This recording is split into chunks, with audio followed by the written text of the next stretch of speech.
Wa yughassilu rajulu rajulah, dan hendaklah memandi oleh orang lelaki akan orang lelaki. Asal peraturan mandi, lelaki memandikan lelaki. Wal mar'atu mar'atah, dan hendaklah memandi akan oleh orang perempuan akan orang perempuan. Baik, selesai. Itu asal peraturan memandi lah. Jadi orang lelaki yang meninggal, yang memandikan lelaki. Sebaliknya, itu juga. Wa yughasilu amatahu wa zawjatahu. Wa yughasilu, dan boleh memandi seseorang lelaki amatahu, hamba perempuan dia. Hamba, kalau kita belajar bab munakahat sedia maklum, orang lelaki kalau ada hamba perempuan, halal untuk hamba perempuan itu dipakai dengan rukun dan syaratnya. Antara syarat dia mesti ada istilah istibra' bagi wanita tersebut. Dia hamba yang dimiliki hendaklah diistibra' sekali. Istilah istibra' ditunggu tempoh perempuan tu datang haid. Lepas haid sekali dalam milik dia, barulah boleh dia pakai. Jadi dalam bab mati, hamba dia mati, tuan hamba asal macam mana pun bab mandi, perempuan, hamba perempuan memandikan dia perempuan lah. Tapi boleh suami silap, tuan dia, sayyid dia memandikan hamba perempuan. Siap. Wa zaujatahu, begitu juga boleh suami, seseorang suami lelaki memandikan zaujatahu, isteri dia. Siap.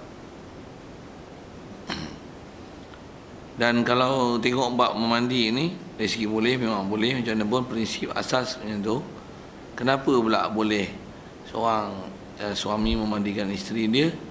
Pasal bab suami isteri ni dia ada bab yang bab orang lain, perempuan dengan perempuan, lelaki pun ada batas tak boleh.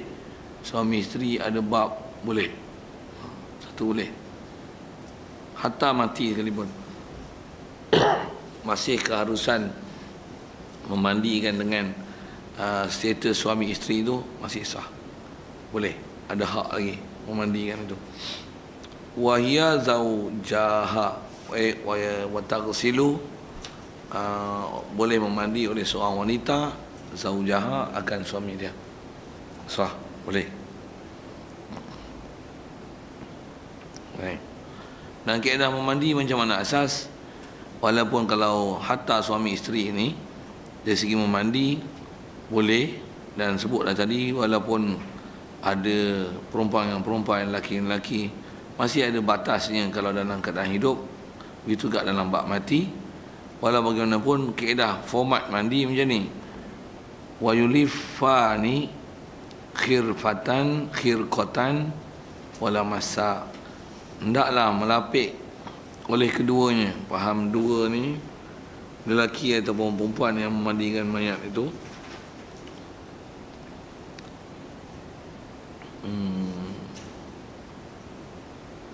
Okey.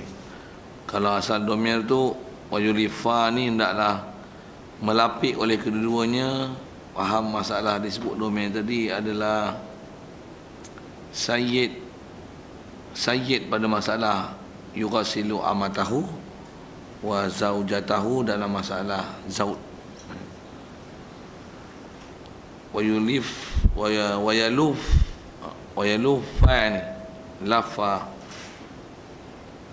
lafa yalufu alafa lafa yalufani wa yalufani, hendaklah membuat lapik oleh keduanya, tuan hamba dan juga suami, untuk memandikan isteri dia. Tetap kedua-duanya melapikkan khirqatan, satu percakain, untuk memandikan, walaupun isteri ke suami, suami ke isteri, ataupun tuan hamba pada hamba perempuan dia, wala masa, dan tidak ada jenis sentuhan. Siap.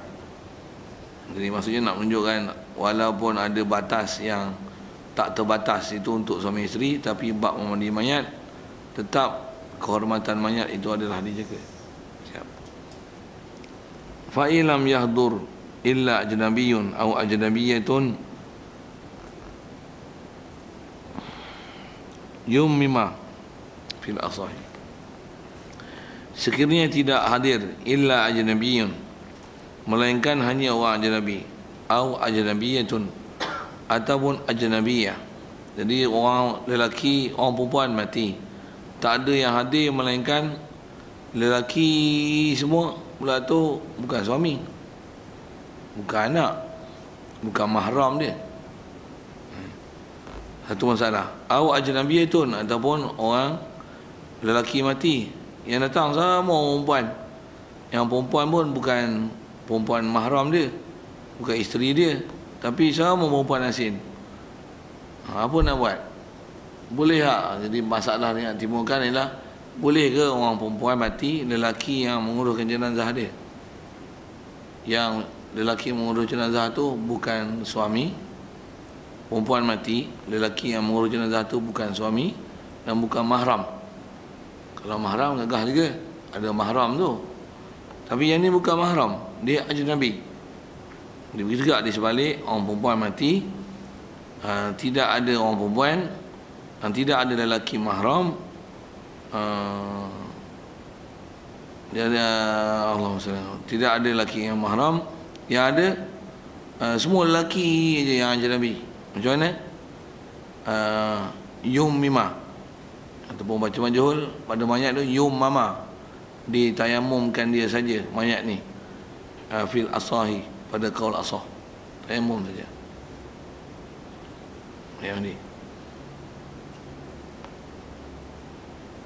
pasal kalau pergi mandi kenapa? Oh penin. Penin. Siap, penin. Satu bab lain jantina ni hanya boleh suami isteri, hanya boleh ialah bab suami isteri. Kalau hatta kalau yang boleh juga, antara yang boleh ialah bab mahram lah. Mak kita mati, anak perempuan urus. Kalau tak ada anak perempuan, anak lelaki masih boleh. Macam mana pun selalunya orang perempuan mati, orang perempuan lah mandi kan. Selalunya bahasanya gitu. Maksudnya kalau tak ada, kalau nak pun suami nak ambil alih dia seorang. Memang handai lah seorang pula tu urusnya. Apa pula. Jadi kalau kata mahram ada, mak mati, anak lelaki semua, anak lelaki yang uruskan mak dia, harus, boleh. Dari segi harus.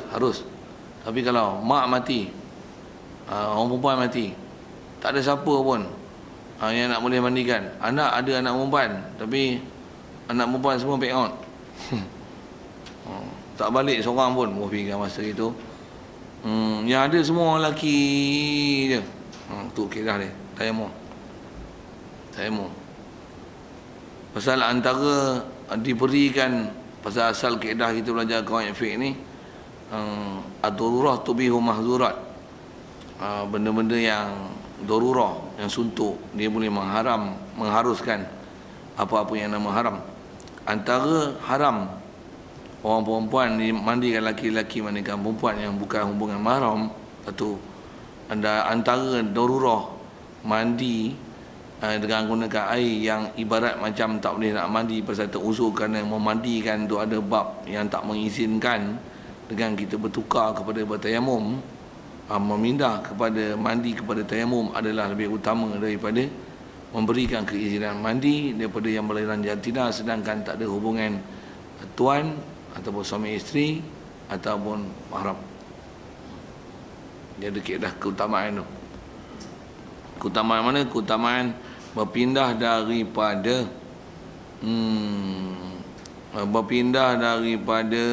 Allahumma salli alaihi, mandi kepada tayamum lebih utama daripada berpindah memandi orang lain yang tidak, yang tak ada mahram, tak ada suami isteri, tak ada sayyid. Adalah lebih utama membanding dengan memberikan mandi, berbanding gunakan air, tapi yang memandikan dia adalah tak ada hubungan mahram, suami isteri ataupun sayyid.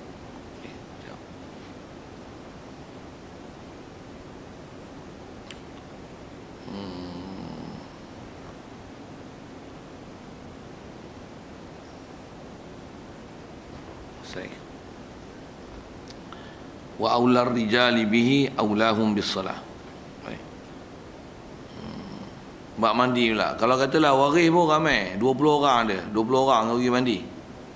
Jangan ada buat merepek Kan 20 orang tengok orang mandi. Tu kena cari orang yang paling aula. Satu kalau seorang boleh menyelesaikannya macam mana? Adalah seorang.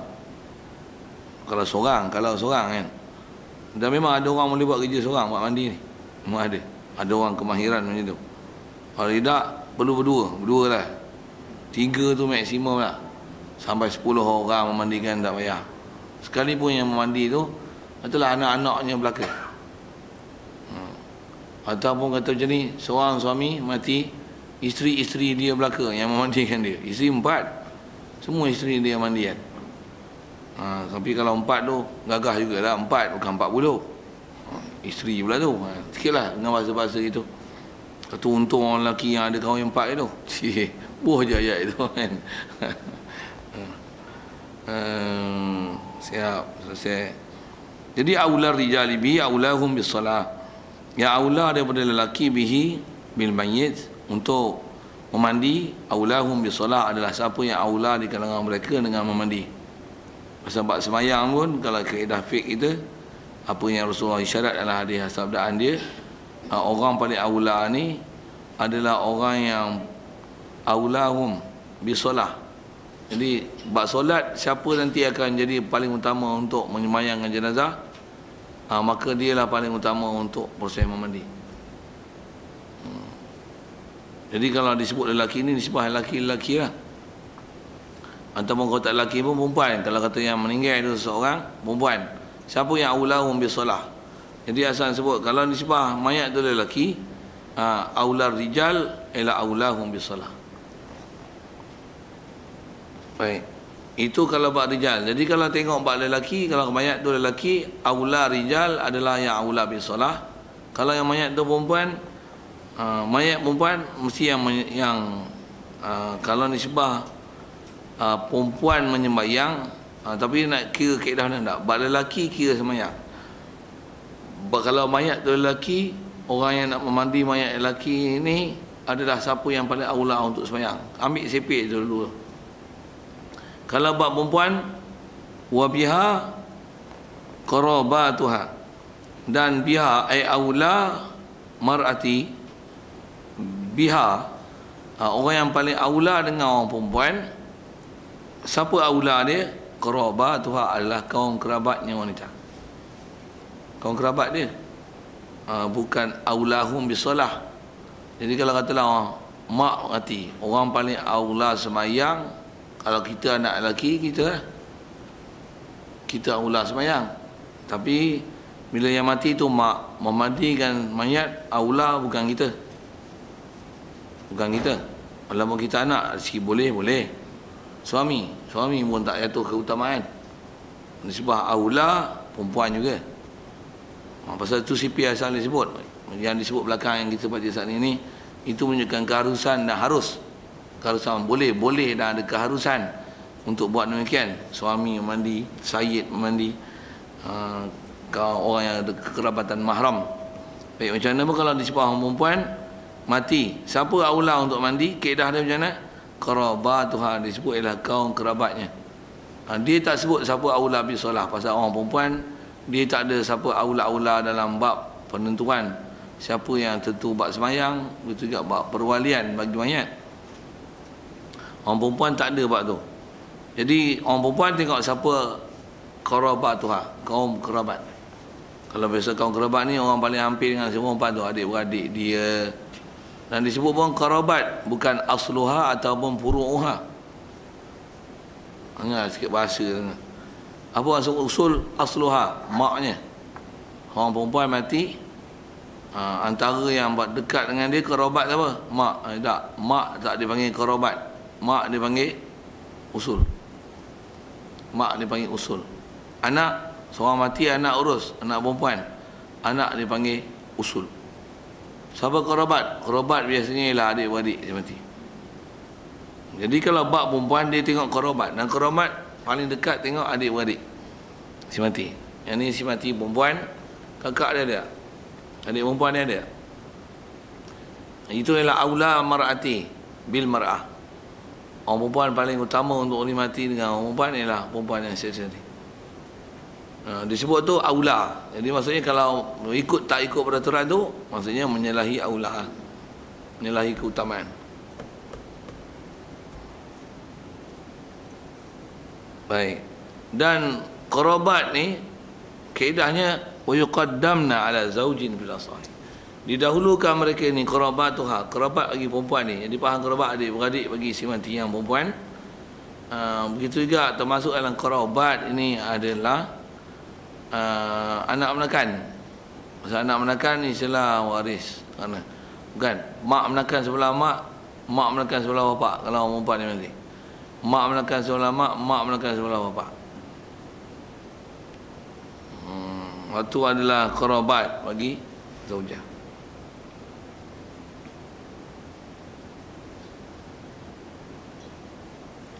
Baik. Wa biha qarabatuha wa yuqaddimuna ala zawj. Okey. Wa ulahunna zatu mahramatin. Macam mana asal disebut bab memandi perempuan ni, kalau yang perempuan tu mati, yang memandikan dia ialah siapa kerabat dia lah. Kalau kata ada adik-beradik dia. Lepas tu wa ulahum, dan yang paling aula dia adalah zatu mahramatin, adalah kerabat yang ada hukum mahramah, ada hukum mahramah, ada hukum mahram. Siap. Sumal ajnabiyah itu kemudian barulah cari orang perempuan yang tak ada hukum mahram, orang perempuan yang ajnabiyah. Jadi kalau yang mati itu perempuan, yang memandikan dia perempuan juga, sebaiknya perempuan yang mahram. Kalau andai kata orang tu lelaki, dan kemudian tu baru tengok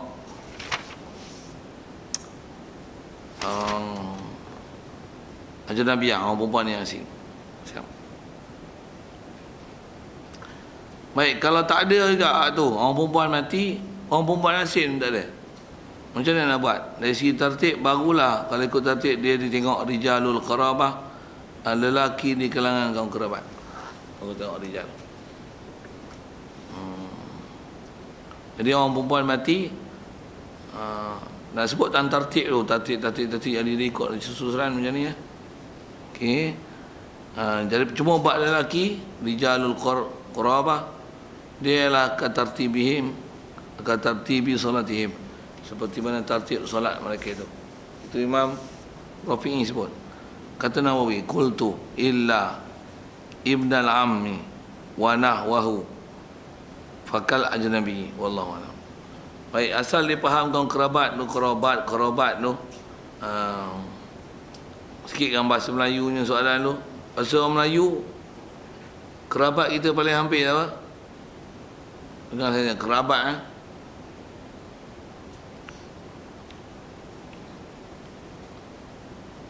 mak tak panggil kerabat. Mak saudara lah. Mak saudara belah bapak lah mak.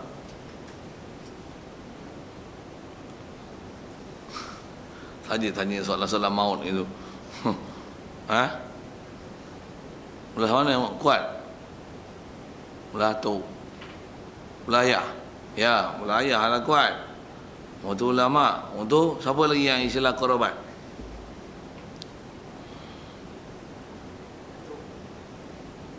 Atuk, adik-beradik atuk. Ada adik-beradik belah bapak kita, adik-beradik belah mak kita. Kalau nasibah kita lah, kita mati, mengasi mati. Lepas tu, tu kalau masalah yang mati tu adalah perempuan, mak saudara, sebelah mak, sebelah bapak, begitu juga. Tok saudara, maksudnya adik-beradik bagi opah, lelaki apa perempuan belah mak atau belah bapak. Satu dipanggil kerabat. Maksudnya sebut cerita kerabat. Yang tak termasuk dalam kerabat pasal yang ni walaupun qarib tapi dia tak sabit mahram. Dia tak sabit buat mandi. Antaranya sepupu. Tambah sepupu daripada pak menakan. Kalau kata kita sepupu kita, adalah pak menakan, anak lelaki daripada pak menakan yang ibu sebapak, sepupu kan. Jadi illa tu dia Ibn Nawawi tambah illa melainkan dalam bab kerabat ni illa ibna ammi wada wahu melainkan anak lelaki daripada pak menakan. Pak menakan sebelah bapak, am ialah pak menakan sebelah bapak. Ibnu anak lelaki daripada pak menakan sebelah bapak bagi bapak.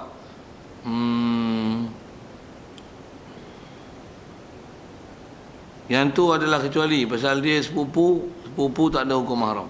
Itu tak masuk bab. Dia tak masuk bab. Tani ada beza-beza sikit lah dalam bab-bab pengajian, bab-bab wali macam ni. Yang ni bab mayat. Illa ibn am wa nahwahu dan seumpamanya. Fakal ajnabi, maka ia adalah seperti ajnabi. Jadi bila kaedah ajnabi tadi, mana-mana yang teruzur dengan sebab tak ada orang lain melainkan mereka ni saja yang hadir, senangan jantinanya berbeza, kaedahnya ditayamumkan tanpa perlu dimandikan. Tayamumkan saja untuk membolehkan solat. Siap. Wallahu alam, habis cakap tu. Yang ni ialah perkataan Imam Nawawi daripada perkataan qultu dan wallahu alam. Imam Nawawi kalau dia sendiri cakap, mesti dia akan cakap qultu la sekali wallahu alam. Itu kaedah uslub yang Haji Tuan Lemin. Baik. Wa yuqaddimu alaihimuz zauju, dan didahulukan atas mereka itu kerabat zauju, suami. Kalau yang mati itu lelaki, kalau yang mati itu perempuan,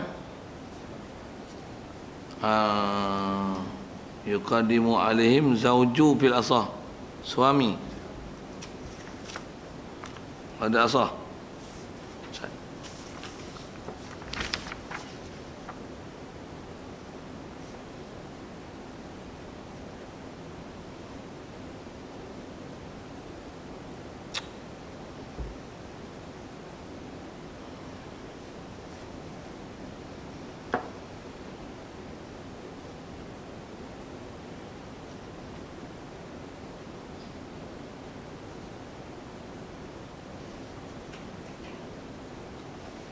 Contoh saja kitab itu boleh sebut mudah.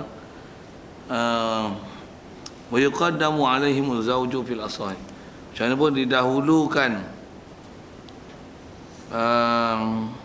kerabat ni alaihim, tak kena didahulukan di atas mereka itu kerabat zauju akan suami, fil asahi pada kaul yang asah. Yang ni masalah orang perempuan mati lah. Jadi kalau ada yang mahram dengan dia, lelaki boleh macam mana pun kena bandingkan dengan lelaki lain yang walaupun mahram, dahulukan suami alaihim, dia mereka itu faham tu kerabat lah. Pada orang perempuan yang kalau ikut situ dia jatuh martabat kerabat bagi si mati fil asahi pada kaul asah.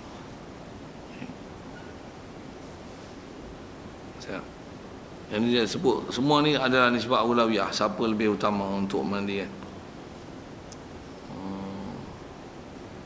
Baik, buat dengan satu masalah, seorang mati, perempuan yang mati, tinggalkan suami, anak-anak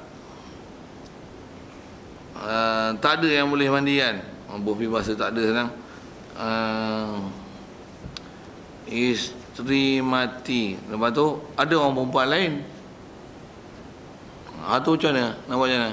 Ada orang perempuan nak mandi kan, tapi perempuan bukan perempuan mahram dengan isteri ni. Kalau disebut isteri itu lelaki, istilahnya orang perempuan asil lah.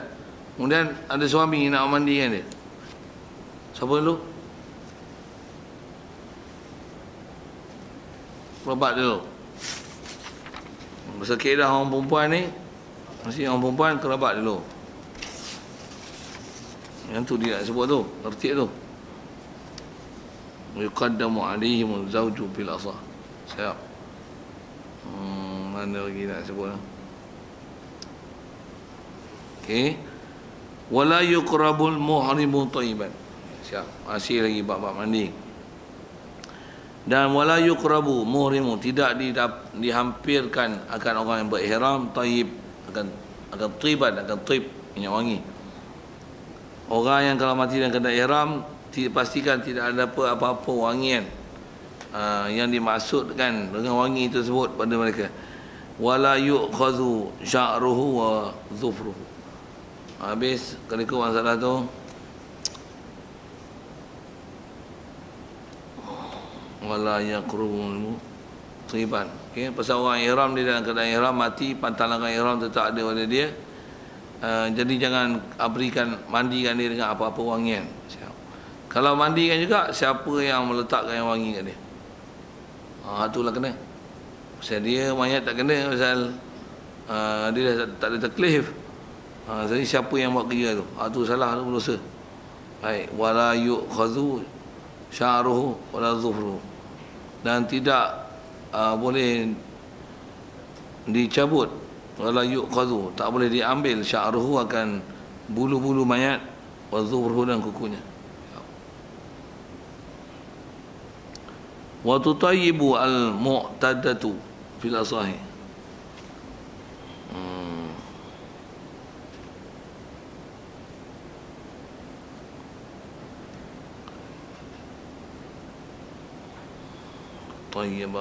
Tutayyibul mu'tadatu. Boleh menjadi tabib oleh perempuan yang beredah fil asah, pada qaul asah.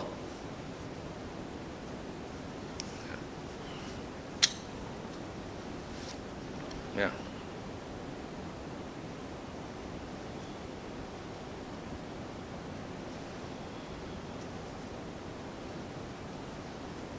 Boleh pakai wangi. Macam itu. Wa tutayyibu mu'tadatu, orang beredah boleh pakai wangi fil asahi. Jadi bab situ rasanya. Jadi orang ihram, dalam ihram haji umrah, dia tak boleh wangikan dalam bab mandi. Tapi kalau orang perempuan yang dalam iddah, suami mati, bolehkah dia letakkan tip bagi orang perempuan yang beriddah ni, yang mati ni? Dia mati dalam iddah suami pun mati. Jadi dia duduk dalam iddah suami mati, lepas tu dia lah mati. Okey, dalam masa suami mati tu, jadi dalam iddah suami, boleh tak orang perempuan bila kalau telah dia mati akan duduk dalam iddah suami, dia dalam iddah suami, dia tak boleh pakai perhiasan, tak boleh pakai wangi-wangian dalam keadaan iddah mati suami.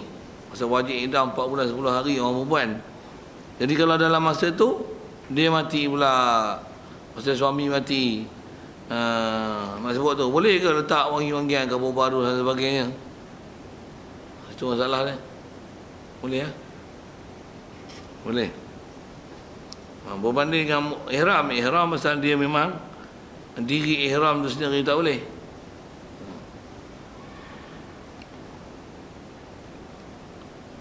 Siap. Wal jadidu annahu la yukrahu fi ghairi muhrim ahdhu dhufrin.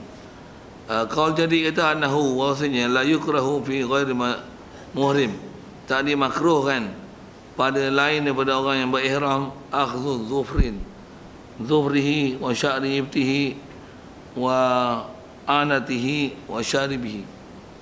Tidak dimakruhkan pada lain daripada orang kena ihram. Maksudnya orang awam, orang tak ihram haji umrah, dia tak berihram, macam mana pun tak ada makruh, kata dia, akhdhu dhufri, potong kuku yang mayat yang ghairu muhrim tadi, mayat yang bukan dalam kena ihram, boleh dipotongkan kuku dia. Wa sya'ri ibtihi, dan bulu-bulu yang pada hari-hari kemaluan, ibtihi ketiak, wa anatihi, dan bulu di hari-hari, wa syaribihi, dan misai. Yang ni pun dia sebut masalah orang berihram dia tak boleh buang apa-apa bulu-bulu. Ada pun orang yang dalam iddah,